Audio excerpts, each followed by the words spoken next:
بسم اللہ الرحمن الرحیم۔ السلام علیکم۔ انشاءاللہ آج کی ویڈیو میں آپ کے سامنے 10ویں جماعت کی اردو کی نئی کتاب جو کہ Punjab curriculum and text book board نے حال ہی میں شائع کی ہے اور اس سال سے پنجاب کے اسکولوں میں پڑھائی جا رہی ہے، اس کتاب کے سبق 16 نظم وغیرہ کے تمام اشعار کی تشریح، مفہوم، مشکل الفاظ کے معانی اور متعلقہ یعنی مماثل شعر کے ساتھ پیش کروں گا۔ اگر آپ میری سابقہ ویڈیوز جو میں نے اس کتاب کے بارے میں بنائی ہیں مکمل طور پر دیکھنا چاہتے ہیں تو اس ویڈیو کی ڈسکرپشن میں موجود لنک کو وزٹ کریں۔ تو آئیے ویڈیو شروع کرتے ہیں۔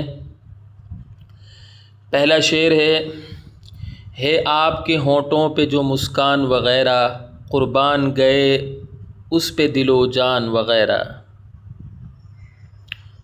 مسکان، مسکراہٹ یا تبسم۔ مفہوم: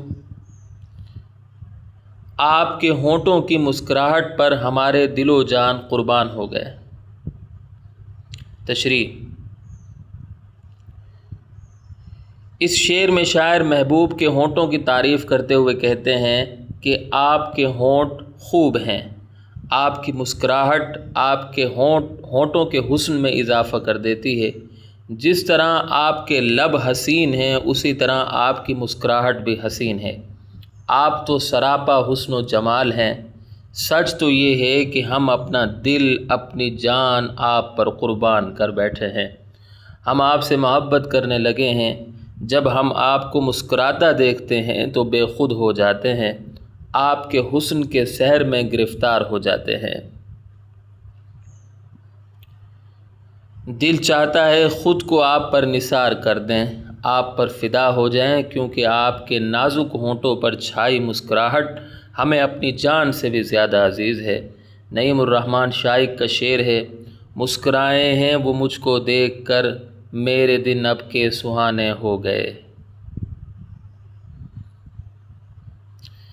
دوسرا شعر ہے: بلی تو یوں ہی مفت میں بدنام ہوئی ہے، تھیلے میں تو کچھ اور تھا سامان وغیرہ۔ مفہوم: بلی مفت میں بدنام ہوئی ہے، تھیلے میں دیگر سامان بھی تھا۔ تشریح: اس شعر میں شاعر، یہ ڈبل آ گیا ہے، طنز و مزاح کا بھرپور استعمال کرتے ہوئے کہتے ہیں کہ بلی کو مفت میں بدنام کیا گیا ہے۔ بلی کا کیا قصور، وہ تو معصوم ہوتی ہے، اسے تو معلوم ہی نہیں تھا کہ اس کا کیا قصور ہے۔ تھیلے میں تو دوسرا سامان بھی تھا مگر اس کی طرف کسی کی نظر نہیں گئی۔ انصاف تو یہ تھا کہ بلی اور سامان دونوں کو مد نظر رکھا جاتا، مگر ایسا نہیں کیا گیا۔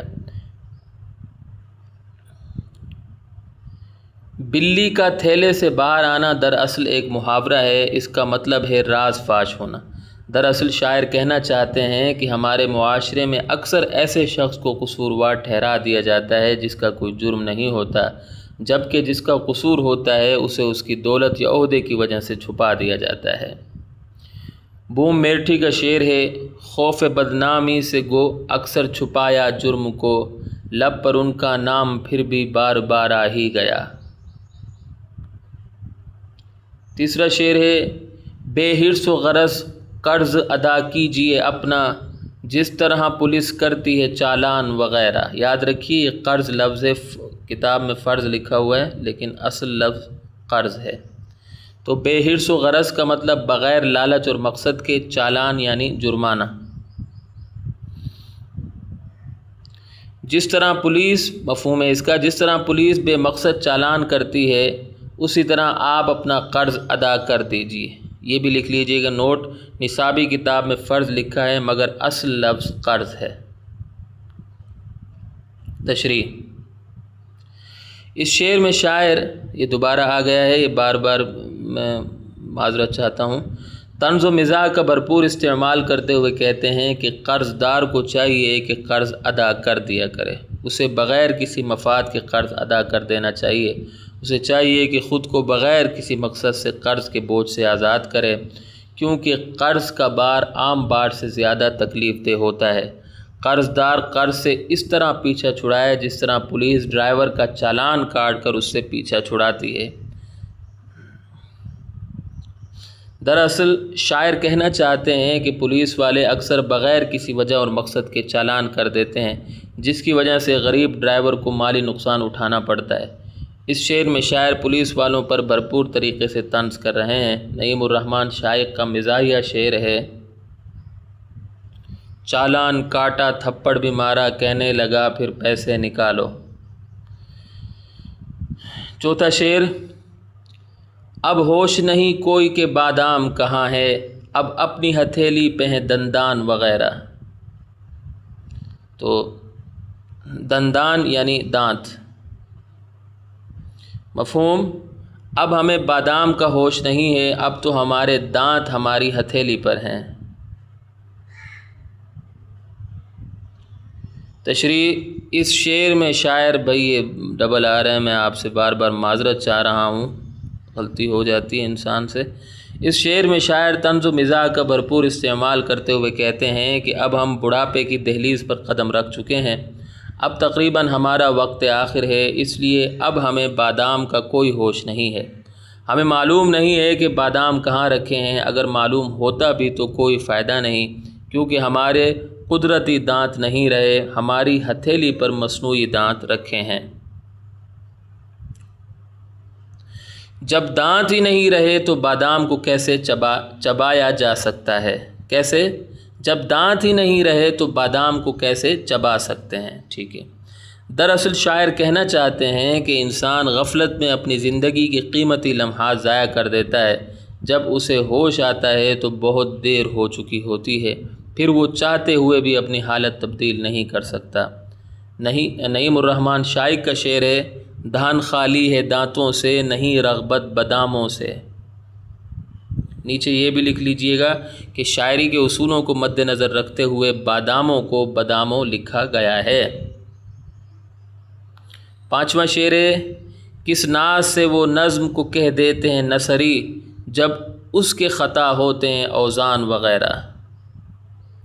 تو ناز یعنی لاڈ پیار یا ادا، نثری نظم وہ نظم جو بہر قافیہ وغیرہ سے مبرہ ہو۔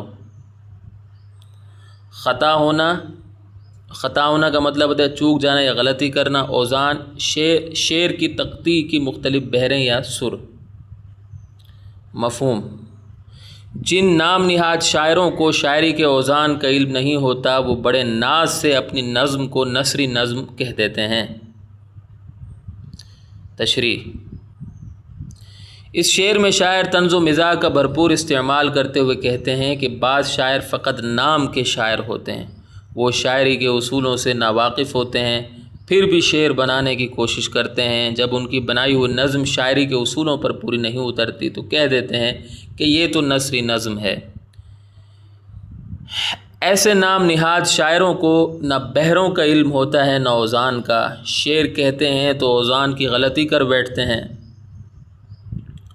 دراصل اس شعر میں شاعر نثری نظم کہنے والے شاعروں پر تنقید کر رہے ہیں۔ شاعر یہ باور کرانے کی کوشش کر رہے ہیں کہ وہ نظم ہی نہیں ہے جس میں نہ وزن ہو، نہ بحر کی قید، نہ قافیہ ہو، نہ ردیف۔ انشاءاللہ خان انشاء نے مرزا عظیم بیگ پر تنقید کرتے ہوئے کہا تھا،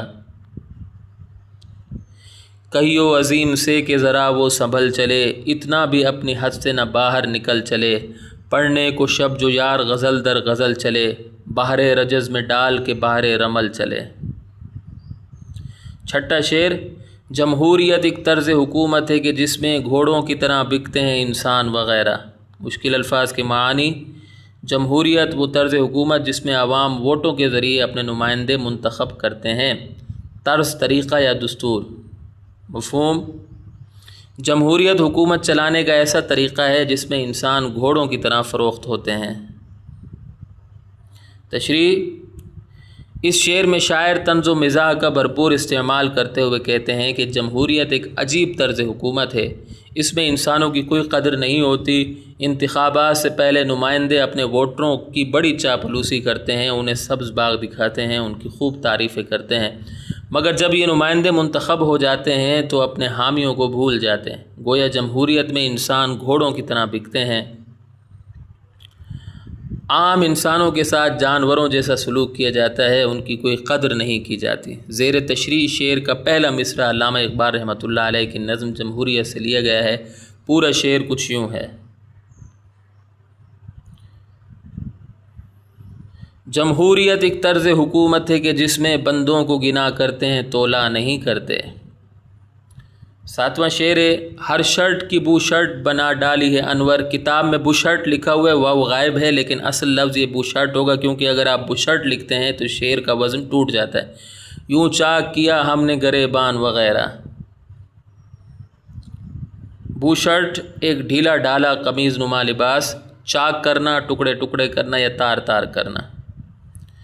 مفہوم: ہم نے اپنا گریبان اتنا چاک کیا کہ شرٹ کو بو شرٹ بنا دیا۔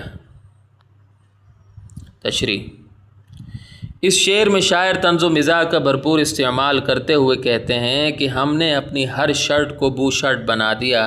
ہم نے اپنی شرٹ کو اتنا کھینچا کہ وہ شرٹ ہی نہیں رہی۔ چونکہ ہم پرانے لوگ ہیں اس لیے ہم پرانے زمانے کا لباس پسند کرتے ہیں۔ ہم شرٹ پر بو شرٹ کو ترجیح دیتے ہیں۔ ہم نے تو عشق و محبت میں گریبان چاک کیا تھا۔ ہمیں کیا معلوم تھا کہ ہمارا یہ عمل ہمارے کپڑوں کو بدل کر رکھ دے گا۔ ہم نے پرانے عاشقوں کی روایت زندہ کی تو ہمارا لباس ہی بدل گیا۔